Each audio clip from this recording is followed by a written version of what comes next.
producers are a dying breed, like flight engineers. Yeah. You know, there's only 2 pilots up the front now, not 3. Well, yeah, my job, when people say, you know, do you do anything these days? I said, who needs a producer like me anymore? You know, live music producer. How much live music is there on radio or anywhere else come to that?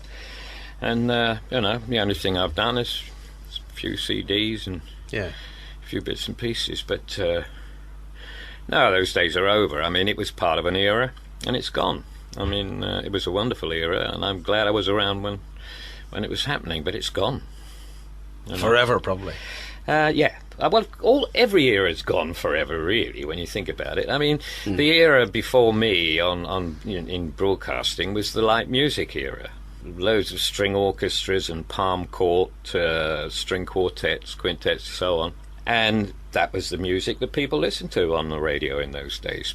And the generation before me bemoan the fact that there's nobody around anymore, but I mean, they used to bemoan the fact that it's not like it used to be in their day.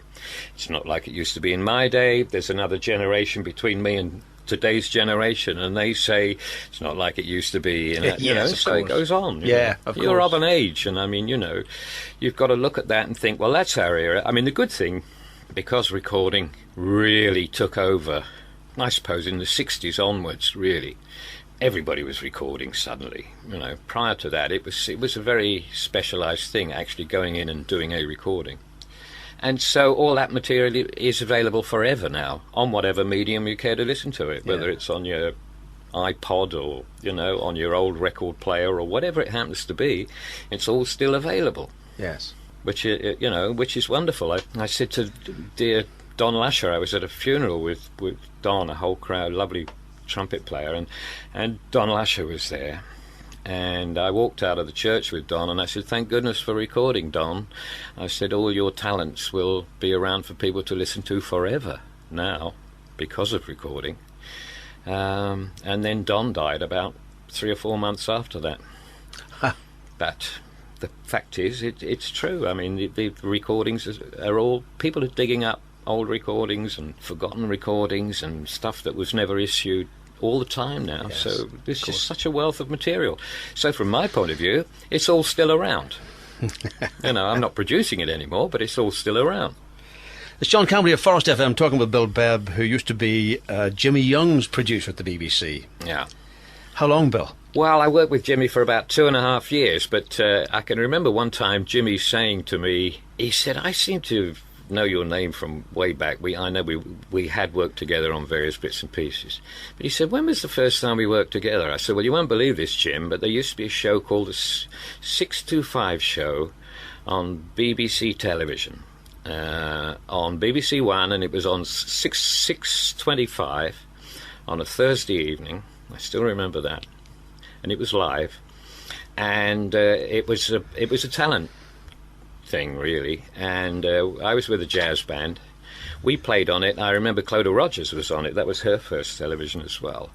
Several other people. Her the legs. She had her legs insured for £1 million back then, I believe. Clodagh was lovely. I knew Clodagh. And her father I knew well because he was an agent as well, Louis. Anyway, Jimmy Young was the singing compere on that.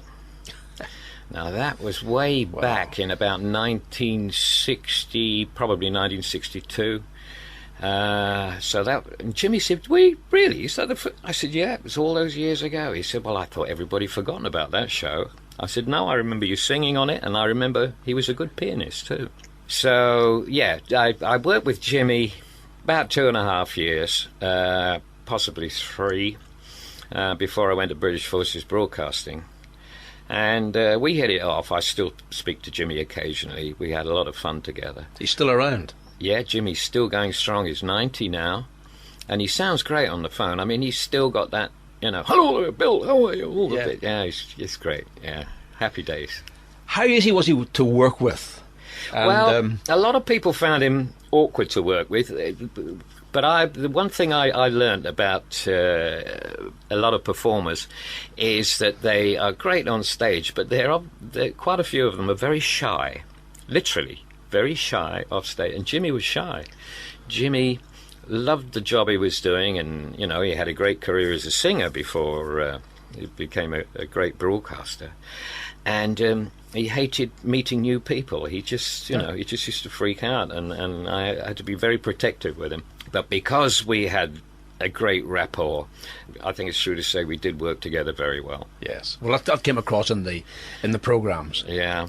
Well, it was a difficult time for the BBC.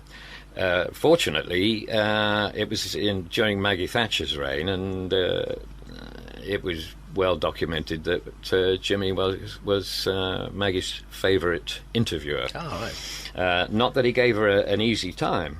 He never gave her an easy time, but... Yeah, we one lovely story with Maggie Thatcher was we used to bring her into Broadcasting House through the back entrance of Broadcasting House in Hallam Street to miss all the, because all the press would be there at the front and all the rest of it. And the black official Jaguar arrived. Morning, Prime Minister. Morning, Bill. Lead on. And off we went through the door and all the bit. Now, we got in the lift, which had been tested 5 minutes before. The doors closed and the lift didn't move.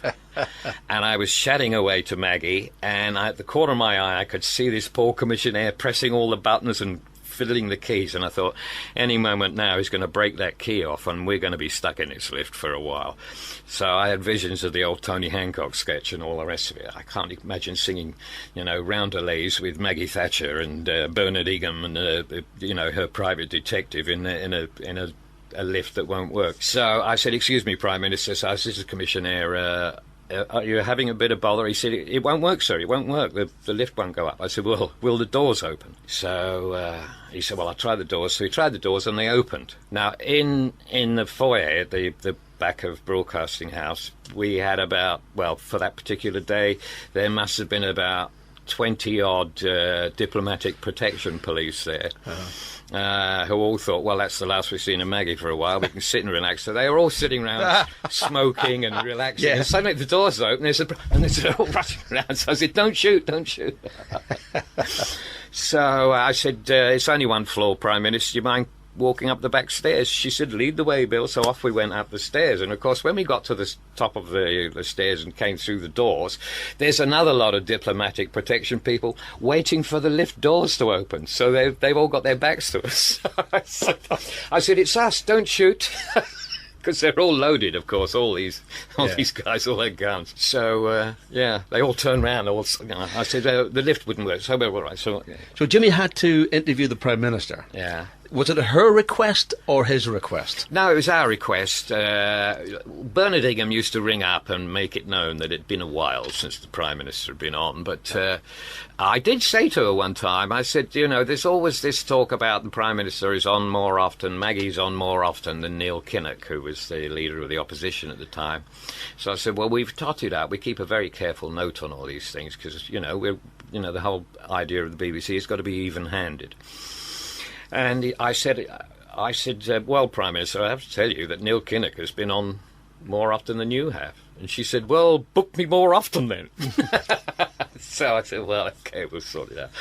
But, she was she castigated me live on air as well. Did she? She asked for a glass of sparkling water. And I poured her out a Perrier water. And she said, Jimmy, your producer has just given me a Perrier water. What's wrong with British sparkling water? And she rattled off about a dozen different names of British sparkling waters. So that was fine. So I got a castigation from Maggie live on air. And then the managing director radio rang up and said, oh, Bill, when you've finished with Maggie, can you bring her up to my office because I'd like to have a chat with her, a neighbour on the 4th floor.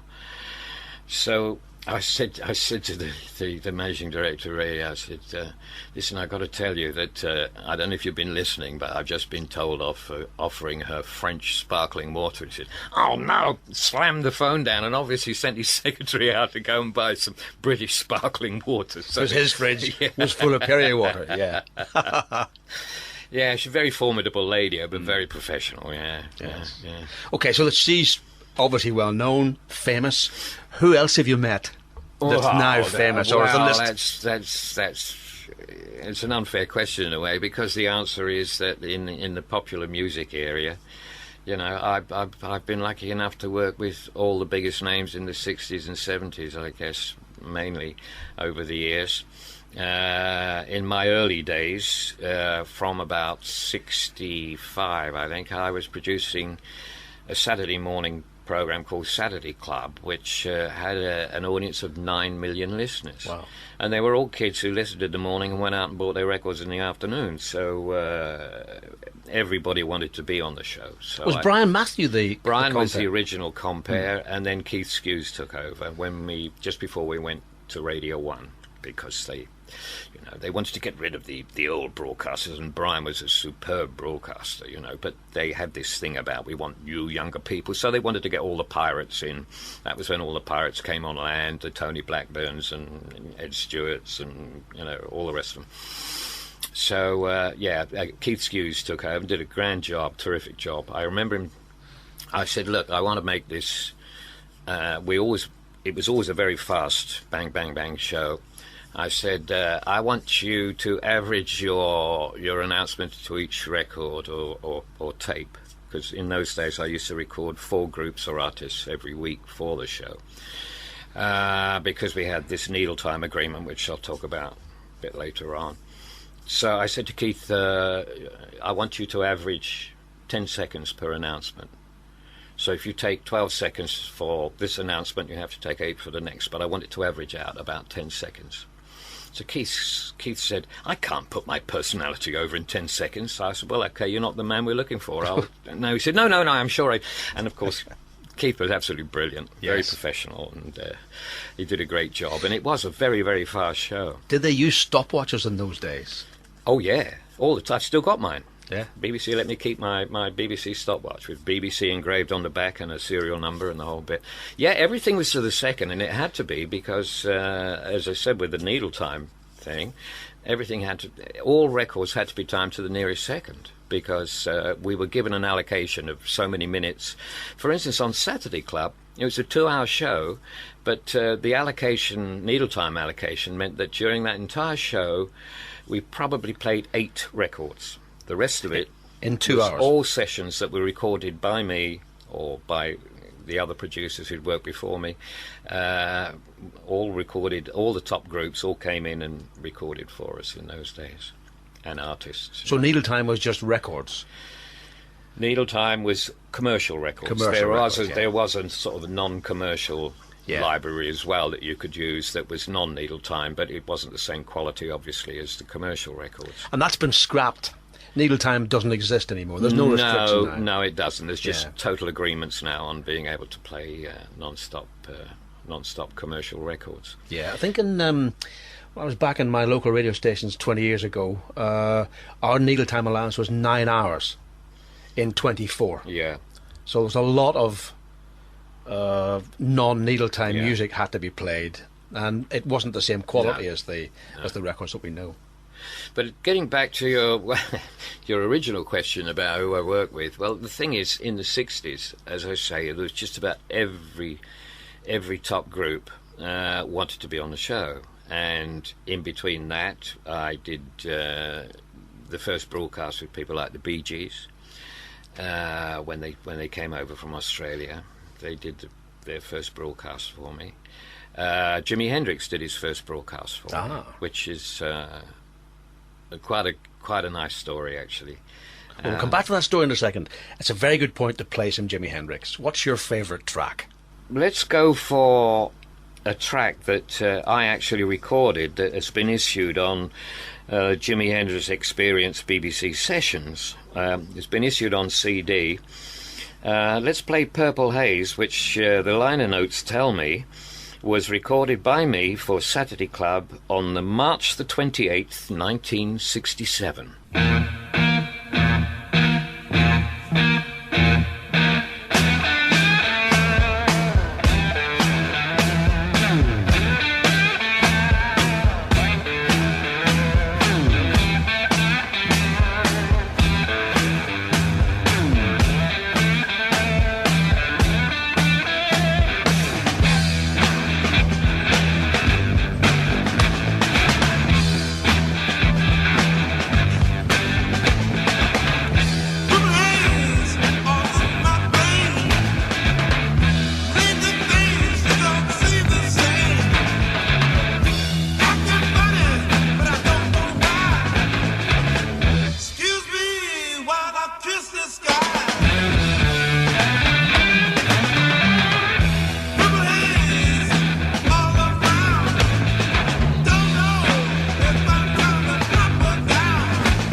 That's Jimi Hendrix, the famous Jimi Hendrix, and Purple Haze, selected by Bill Bebb, talking about his existence on the earth. Well, not only selected by Bill Bebb, but produced by Bill Bebb. Produced by Bill Bebb, yeah. Indeed. Bill, how did you get involved with radio in the first place? Well, I don't know really. I mean, what happened was that I played jazz semi-professionally when I lived in Welwyn Garden City, and then we were asked to go professional. We were helped by a lovely guy who became a very close friend of mine, Sandy Brown, jazz clarinetist, who became the senior acoustics engineer for the BBC. Yeah. And Sandy heard us at playing at Watford Technical College, liked the band, and he said, "Would you mind if I got you some work and an agent?" So he got us a wonderful agent called Ruby Bard, who was a great character. And we suddenly found ourselves working 7 nights a week and then all having day jobs as well. Wow. So it really got to... I was falling asleep. I was working for ICI in the laboratories in Welwyn Garden City, and I kept falling asleep during the afternoon because we weren't getting in till 2 or 3 in the morning, you know, when we were going out doing gigs. So we had a meeting and we decided that we would give being a professional musician a try. We'd go professional, see how we went. So we went on the road, and we stayed on the road really during the trad boom of the late 50s, early 60s. We stayed on the road for about 3 years until really the bottom dropped out of the business, and the band broke up. But then the trombonist formed the Mike Whitehead Blues Band, which, just as a matter of interest, used to rehearse at the Ken Collier Club in Great Newport Street, just off Charing Cross Road. And we used to rehearse there in the morning, and the Rolling Stones used to rehearse in the afternoon. So I got to know the Rolling Stones long before I ever got involved with them. We used to go over to the pub and have a drink together, and they'd ask about jazz and the kind of blues stuff that we were playing, because although they were blues fans, they didn't really know. We were sort of suggesting people they might want to listen to and the whole thing in those early days. So then after during the trad boom, I had to, although I was a guitarist, I had to play mainly the banjo, which is probably The banjo. probably one of the most reviled instruments in music, and it's been a cross I'd have to bear all my life. A good friend of mine always quotes the joke about the guy who left a banjo in the back tray of his car. Went off for a meeting, and when he came back, he found the back window smashed and 4 more banjos in there. which is a typical banjo joke, and I've heard them all, believe me. But, thousands. I believe there are thousands. You mentioned a website. Yeah, there is. My son sent me a website with 1,000 banjo jokes, and I emailed him back and said, only 1,000, I know more than that. But, yeah. So, I played the banjo during all that period, although, as I say, basically my first love was the guitar, and then I'd taken up the double bass. So I ended up playing double bass, and I mainly gigged around the West End and the London area, just doing depths and working. And by that time, I was doing all sorts of various things, not just playing jazz, but anybody who would pay me to play bass for anything. And an old friend of mine, George Brown and the Alabama Hayriders, isn't that a great name? They were a local band in Welwyn Garden City, and he phoned me out one day and he said, "Yeah, what are you doing Tuesday, Bill?" I said, "Well, I'm not working." "Why?" He said, "Come and play bass. We're doing a broadcast for a producer called Jimmy Grant, who incidentally is still alive and lives in an old folks' home at the back of Bournemouth Town Hall." And so I said, okay. So I went along and played bass for George on that session. End of story. I was sort of gigging with anybody who was prepared to pay me.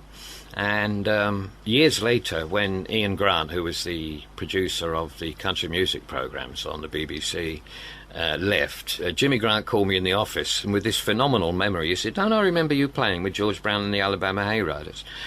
He said, "So you know about country?" I said, "No, I did it for money. I don't know anything about country." So he said, "Well, you know more than anybody else because you actually played in a country band, so you're going to produce a country music program." So that's how I got into country music. But going back, I played bass for a while, and then I joined a music publishing company, Universal Editions, which was a classical music publishing company, and I gigged around the country again, selling all this music, and I did that for a while, and I met Jimmy Grant, the Television Centre. I was doing something at the Television Centre, working with somebody, and I said to him, "Jim, I really would like to try and get in as a producer at the BBC. How would I go about it?" And Jimmy said, in those days, Jimmy said, "Well, they always advertise in the Telegraph." Of course, God, it had to be the Telegraph, being the BBC. They always advertise in the Telegraph on a Tuesday. So have a look, keep buying the Telegraph on a Tuesday and see what comes up. And sure enough, something came up saying they were looking for 3-month holiday relief production assistants. So I thought, I'll have a go at that. So I wrote in, did the CV, did the whole bit, and fortunately, I found out afterwards that they'd had over 600 applicants for what was basically 3 jobs. They had some preliminary interviews, and the first one, again, was with Jimmy Grant. So Jimmy said, "Oh, hello, Bill, nice to see you again." He said, "I don't know what do I ask you? You've worked in studios, you know about BBC studios a whole bit. I've seen you so often working in the studio." So I said, "Well, I don't know, Jim, I've been, boning up on the polar diagrams of microphones." He said, "Okay, I'll ask you about polar diagrams."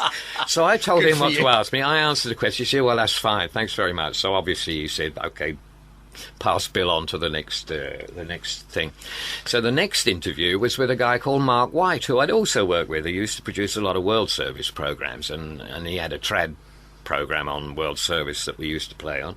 And he said, "Oh, hello, Bill, nice to see you again." Blah, blah, blah. So we went through the whole thing again. So obviously he said, "Yes, he's been around, he knows." So okay, put him through. So I went for the final board, and it was with a guy, the head of radio of the Popular music department was a guy called Kenneth Baines. Now, I'd been, as I say, working for this classical music publishing company, and they were asking various questions, this, that, and the other. And Kenneth Baines said to me, "Do you know Destiny Waltz?" And I said, "Oh, yes, Destiny." There was a trilogy of 3 waltzes: Destiny Waltz, Ecstasy Waltz, and one other. And I said, "Oh, yes." And then I suddenly realised they'd been written by Sidney Baines. And I looked at Kenneth Baines, and he said, "Yes, he's my father." And I thought, I've got to be in with a chance after all this, And then he went on and said, "Oh, I see you went to Sherriswood School.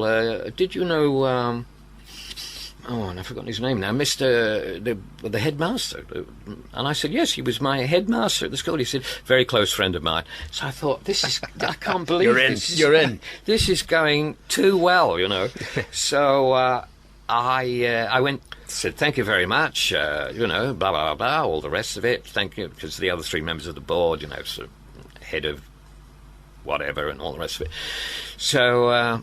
that was it, and I went back to my job at the classical music publishing company, Universal Editions, and I was selling music in Cardiff, I remember, and my father rang me and said, "We've just had a letter from the BBC. Would you like me to open it?" So I said, "Yes, please." My father opened it, and he said, "It is with deep regret." It sounded like the Queen had died or something, and it said,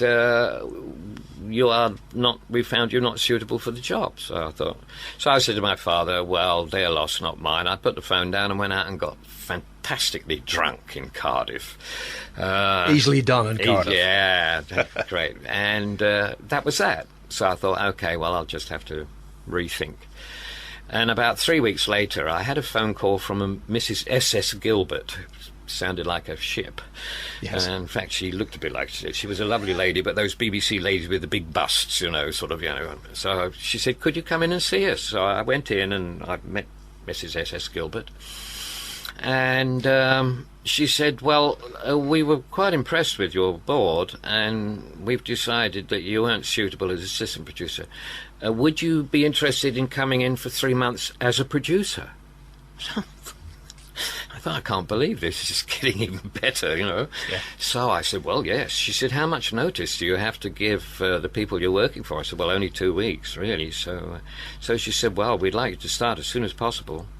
So I started there, I think it was June the 12th, 1964. As a producer? As a freelance producer, as a contract producer on a 3-month contract. Wow. And so I arrived at Aeolian Hall, the most wonderful, wonderful hall, and it's really not there anymore, but in Bond Street. I mean, I was going to be working in Bond Street as well.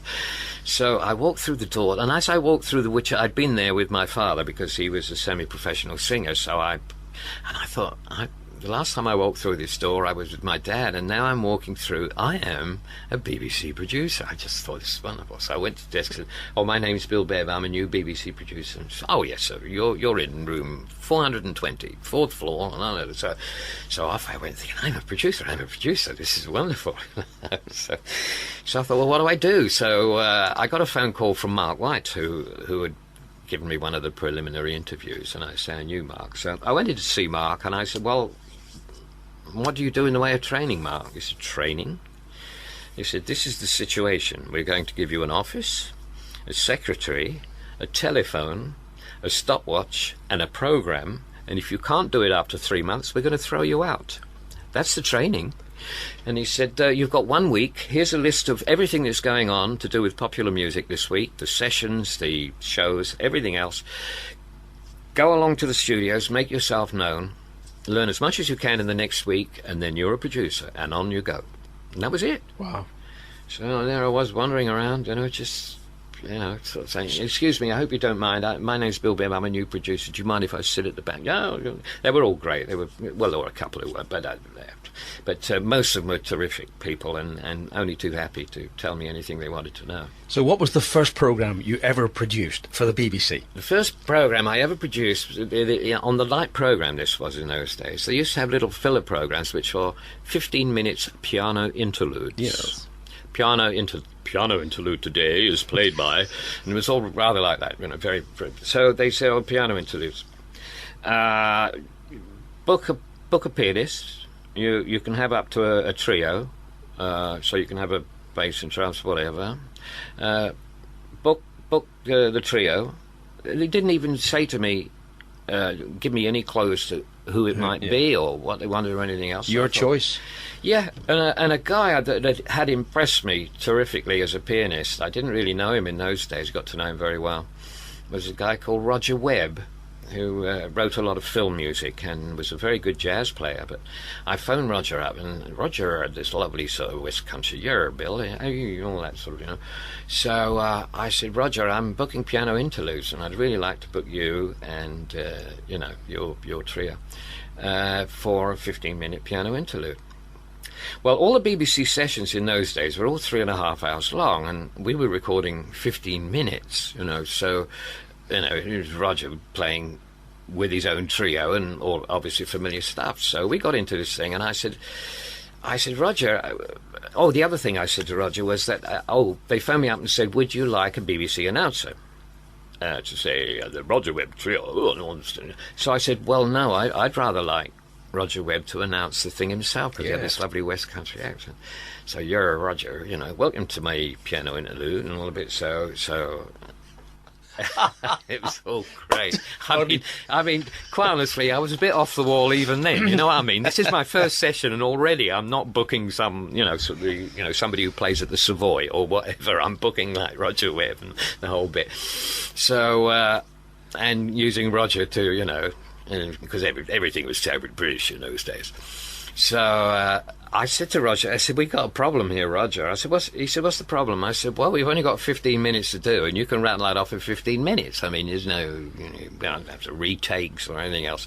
So why don't we do sort of 7 or 8 minutes till you get to the end of a particular number, then take a little break, and then come back and record the other 7 or 8 minutes. Says, yeah, good idea, Bill, pubs are open. So that's what we did, and of course we went over the pub and had more than a few.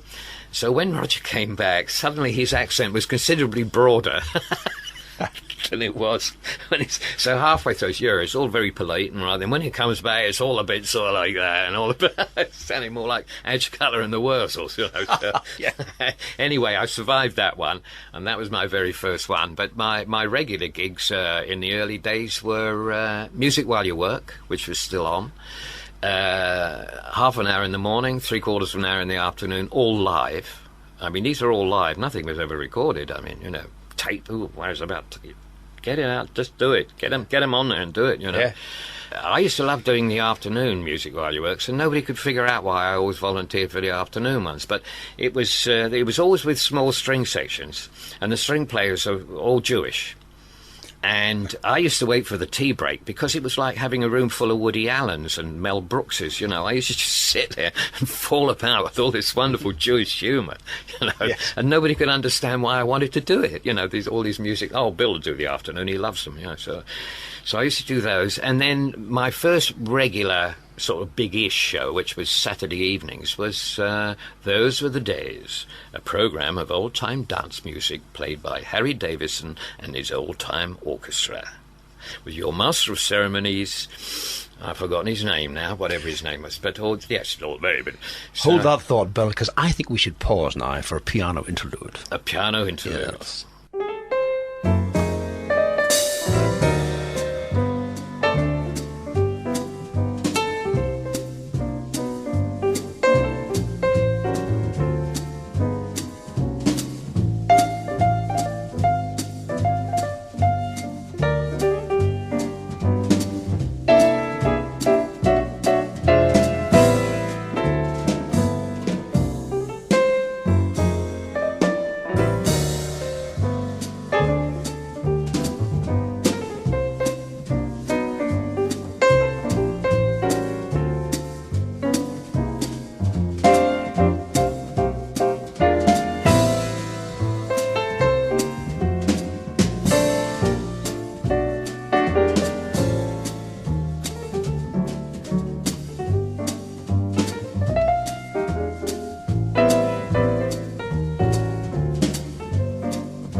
piano interlude today was played by the Dudley Moore Trio. I say, awfully good. Produced by Bill Benn.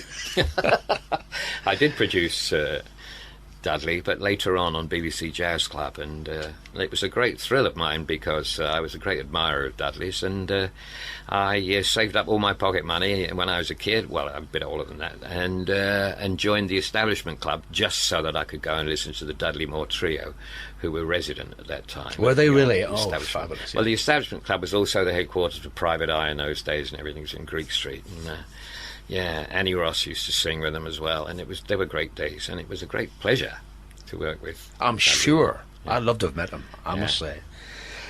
Quite a pianist as well. Oh, a musician. A brilliant musician all round, really. I mean, a great lover of music. Yes. So, where have we got to, Bill? Well, really, it's my early days. Early days. Yeah. And the highlight of the early days, Saturday Club? Well, yeah. I mean, what happened was that I was lucky enough, actually, to have caught the eye of a grand old producer called John Hooper, who decided that although I was still a contract producer and fairly wet behind the ears, I was capable of doing his work while he was away, and he was one of the top producers. So in the early days, I was producing people like the Ted Heath Orchestra, the Rolf Harris Show, which was very big on radio long before he became a big star in television, Val Doonican Show. And I was doing all those in the early days, and again, I caught somebody's eye, and they decided that I could produce Joe Loss, which was a very, very big Friday lunchtime show in those days.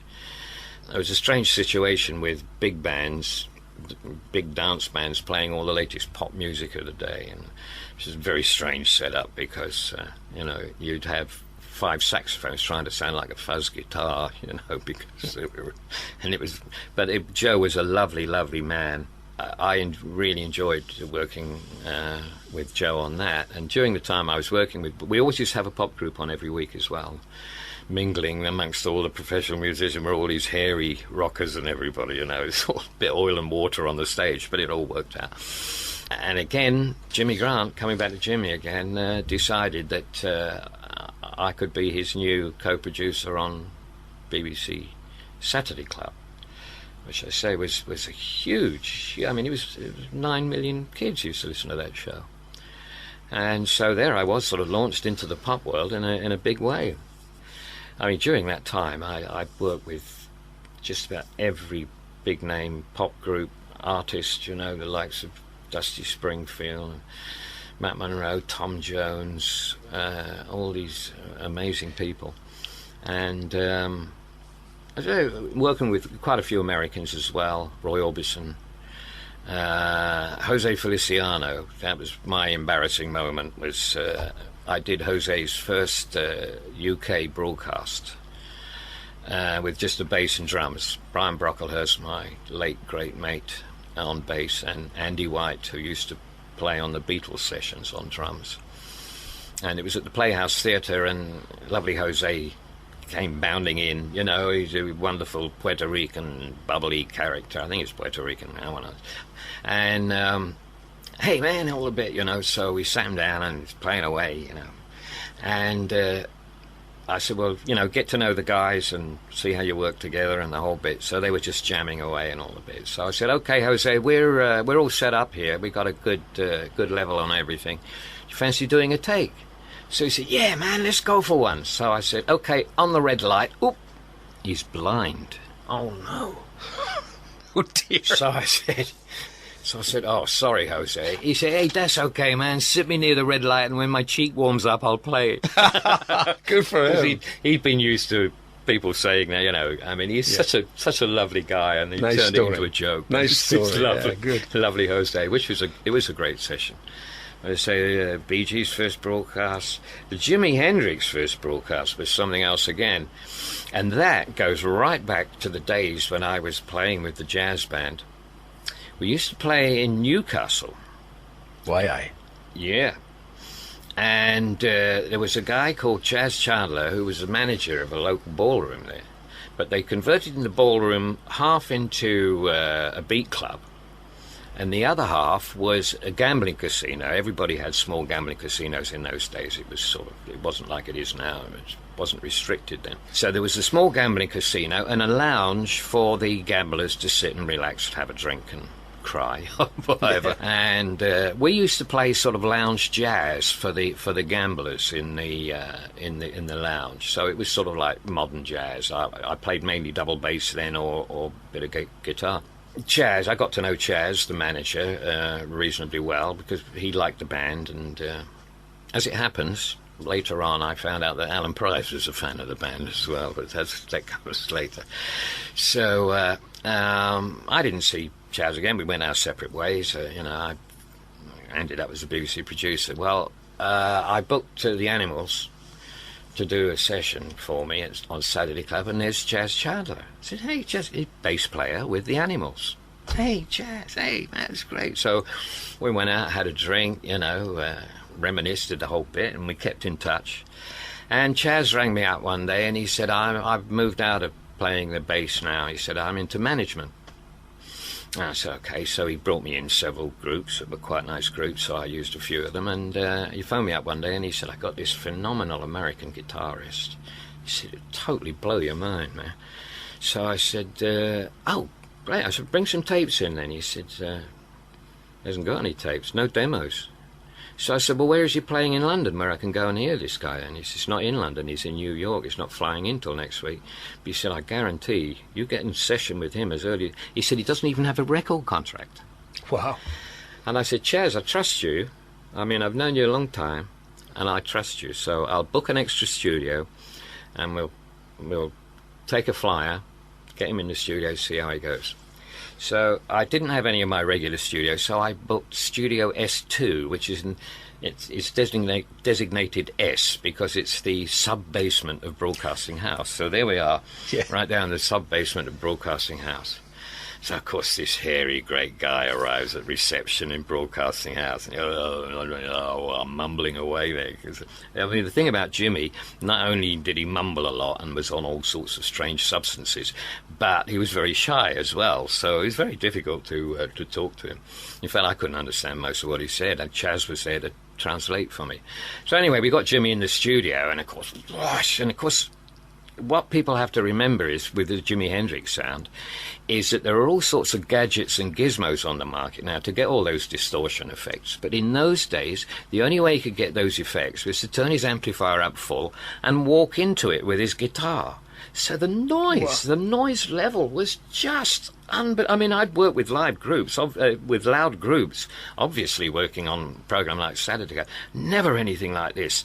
The glass, the double soundproofing glass in the box was moving backwards and forwards with the power of the sound. What was your first reaction to that? Well, it just blew my mind. Well, the first reaction was, how the hell are we going to be able to what's called pad the sound down so it would be capable of being balanced, because it was just coming through the mics just so loud, So the studio manager was rushing around putting pads in and trying to pad it all down so we could get a reasonable level on the panel, which we did. And we got into this, and we were sort of steaming away, and I could see what Chaz was saying. I mean, I thought, this guy is he's just so off the wall and so different to anything else that's around at the moment. He's going to be amazing. So we were into just finishing off the third number. We had 4 numbers to do. And I look round, and there's this sort of middle-aged lady standing just behind me. And I thought, this doesn't look like a Jimi Hendrix groupie to me. So I said, can I help you? And the lady said, yes, I'm a third program producer, because it was still the home light and third in those days. It wasn't Radio 3, it was the third program. She said, I'm a third program producer, and I'm doing a string quartet 2 floors above in the concert hall, and all we can hear is guitar.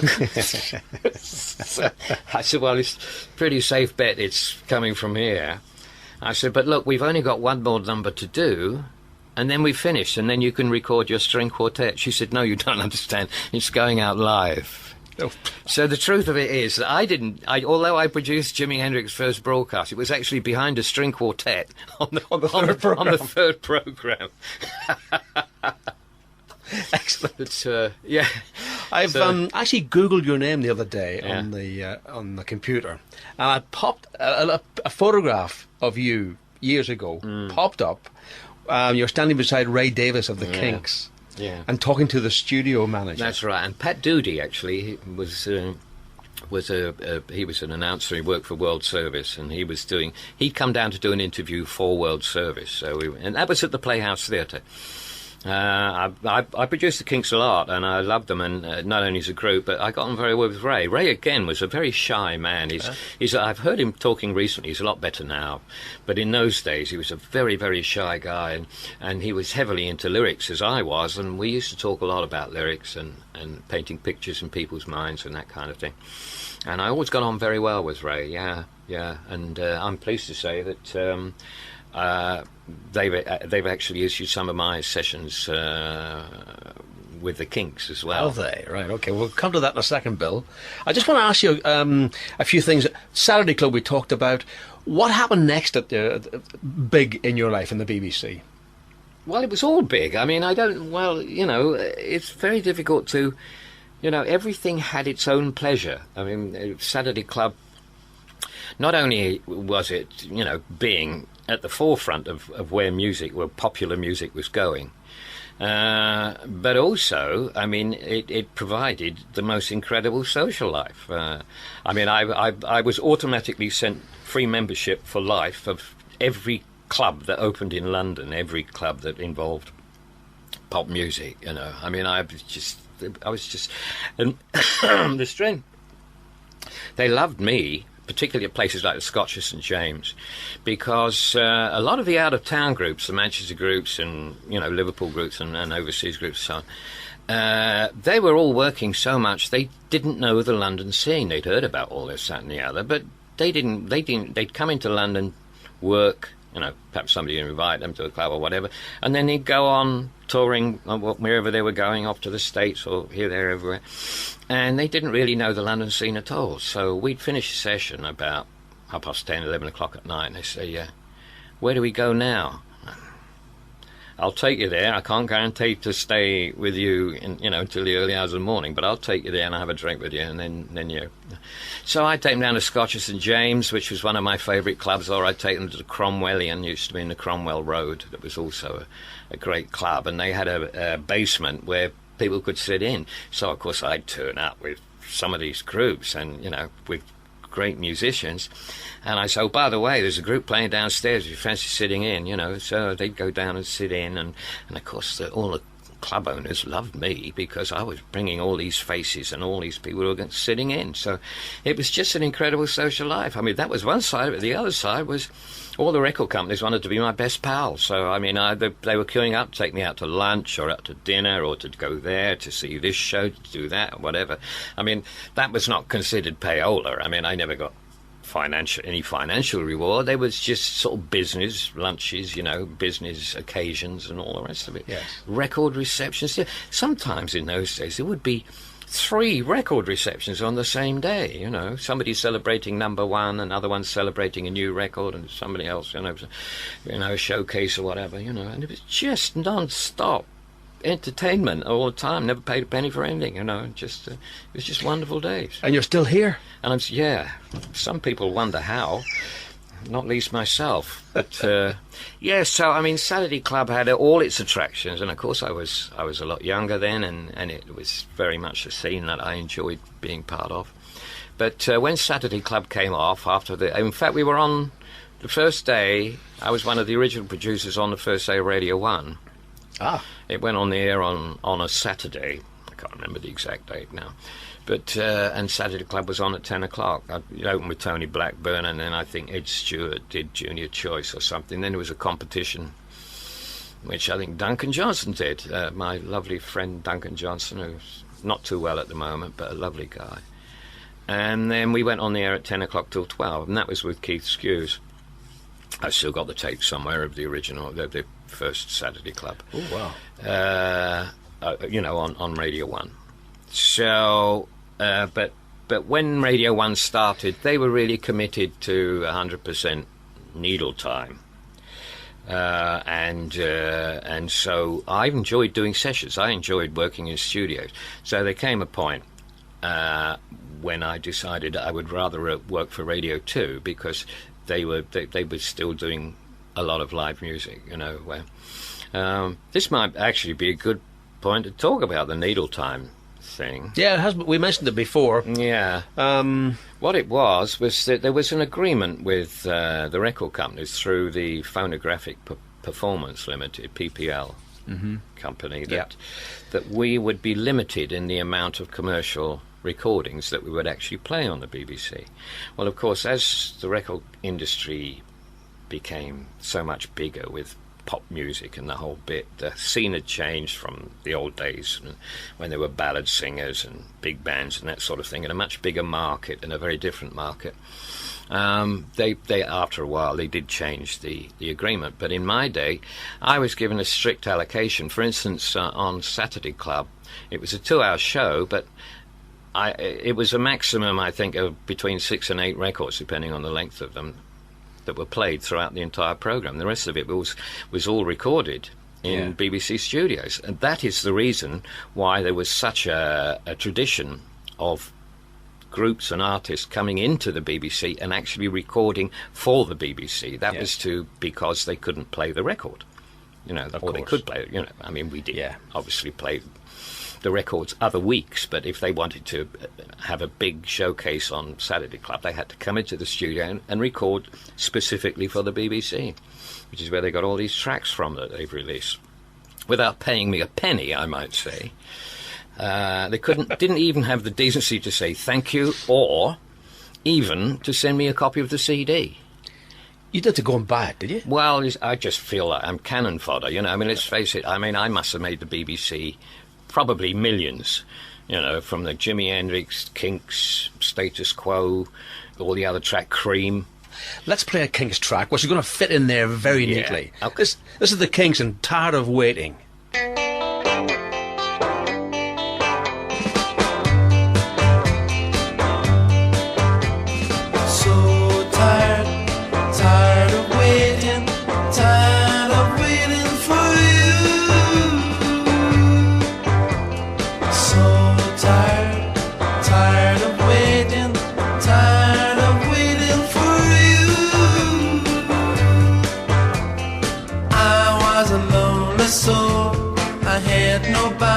Till I met you, but you keeping me waiting all of the time.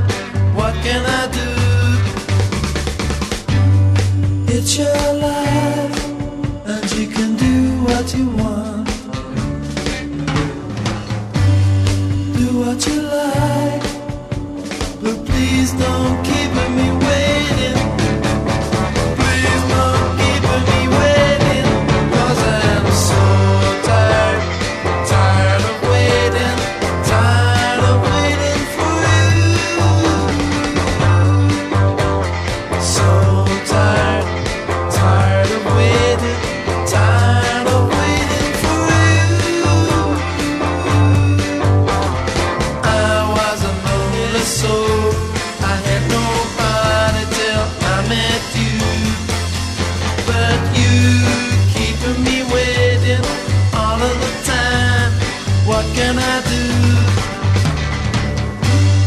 It's your life, and you can do what you want.